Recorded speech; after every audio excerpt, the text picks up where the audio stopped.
जिले के खैरलांजी थाना क्षेत्र से वर्ष 2018 से लापता हुई प्रसन्नजीत रंगारी का सुराग अब उसके परिजनों को लग गया है।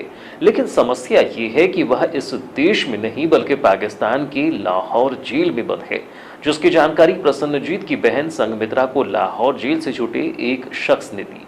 जिसके बाद अब लापता भाई की खोज खबर के लिए बहन ने शासकीय कार्यालयों के चक्कर काटने प्रारंभ कर दिए हैं। प्रसन्नजीत की बड़ी बहन संघमित्रा शुक्रवार को अपने भाई की रिहाई की गुहार लेकर कलेक्ट्रेट कार्यालय पहुंची। संघमित्रा ने बताया कि उसका भाई प्रसन्नजीत रंगारी उम्र 35 वर्ष 2011 में मानसिक विक्षिप्त हो गया था। जबलपुर से बी फार्मा की पढ़ाई लगभग पूरी कर चुका प्रसन्नजीत कुछ साल तक गांव-गांव भटकता था, रिश्तेदारों के घर आता जाता था, लेकिन 2018 में वह लापता हो गया। जगह जगह तलाशने के बाद उसकी कोई खबर नहीं लगी। परिवार व रिश्तेदार ये मानकर उसे भूल चुके थे कि वह मर चुका है। लेकिन दिसंबर 2021 को जम्मू में रहने वाले कुलजीत सिंह कछवाहा ने फ़ोन पर सूचना दी कि उसका भाई प्रसन्नजीत जिंदा है और पाकिस्तान की लाहौर जेल में कैद है। संघमित्रा ने बताया कि कुलजीत सिंह कछवाहा वही शख्स है जो 2021 में उसी जेल से 20 साल की सज़ा काटकर बाहर निकला था। मैं अपने भाई की रिहाई चाहती हूँ लाहौर जेल से। लाहौर में हैं, ये आपको कैसे जानकारी लगी कि आपका भाई लाहौर पाकिस्तान में? कुलजीत सिंह कछवाहा जो जम्मू कश्मीर के अंकल है, वो उनकी 20 साल की सज़ा पूरी होने के बाद वो लाहौर जेल से रिहा हुए, उन्होंने हमको बताया। तो ये पाकिस्तान तक कैसे पहुंचे आपके भाई? जी, वो मेंटली थे 10 साल से, तो घूमते फिरते शायद वो राजस्थान के बॉर्डर इलाके में चले गए, तो वहाँ की पुलिस उनको उठा के ले गई। अच्छा, उन्होंने बॉर्डर क्रॉस कर ली और वो पाकिस्तान पहुंच गए। जी। लगभग कितने सालों से आपका इनसे कोई संपर्क नहीं हो पाया है? 5 साल। 5 सालों से। अब क्या मांग है आपकी? मेरी मांग है कि भारत सरकार मेरे भाई की रिहाई में मदद करे। वो कैसे आप तक खबर आई, वो कैसे उन्होंने कांटेक्ट किया?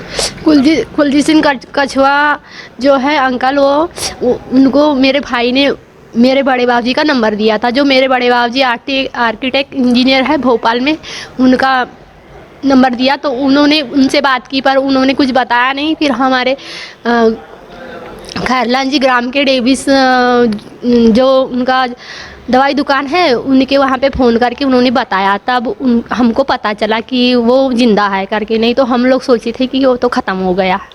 प्रसन्नजीत की बहन संघमित्रा खोबरागढ़ी की माने तो ग्राम खैरलांजी में पिता लोकचंद रंगारी, माँ लक्ष्मीबाई, भाई प्रसन्नजीत और वह साथ रहती थी। 12 साल पहले शादी के बाद वह तिरोड़ी के ग्राम महकेपार आ गई।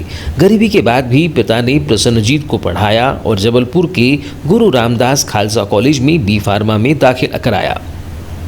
2011 में उसकी पढ़ाई पूरी होने वाली थी, लेकिन आखिरी समय में उसकी मानसिक हालत बिगड़ने लगी और वह अलग व्यवहार करने लगा। कभी कमरे में खुद को बंद कर लेता तो कई दिनों तक किसी से बात नहीं करता था। प्रसन्नजीत यहाँ वहाँ भटकने लगा। कुछ साल तक उसके बारे में जानकारी रहती थी, लेकिन फिर लंबे समय तक उसके बारे में कोई खोज खबर नहीं मिली।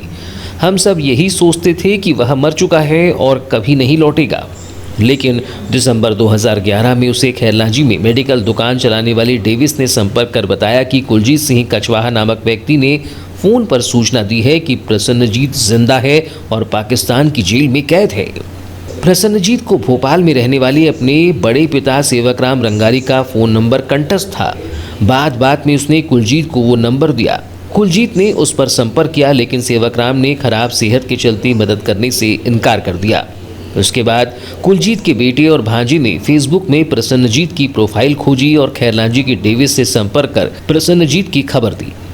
बता दें कि संघमित्रा ने 1.5 साल पहले भी जिला कलेक्टर को भाई की रिहाई के लिए गृह मंत्रालय से संपर्क कर मदद की गुहार लगाई थी। हम लोग मिले थे कलेक्टर साहब से, उन्होंने कार्रवाई वगैरह करवा के डॉक्यूमेंट्स दिल्ली भिजवा चुके हैं, पर कलेक्टर साहब बोलते हैं कि दिल्ली तो भिजवा दिया हूँ, आगे कार्रवाई बढ़ नहीं रही है, तो मैं क्या करूँ। तो हम लोग सोचे कि डबल से और कार्रवाई की जाए और मेरे भाई की रिहाई की जाए।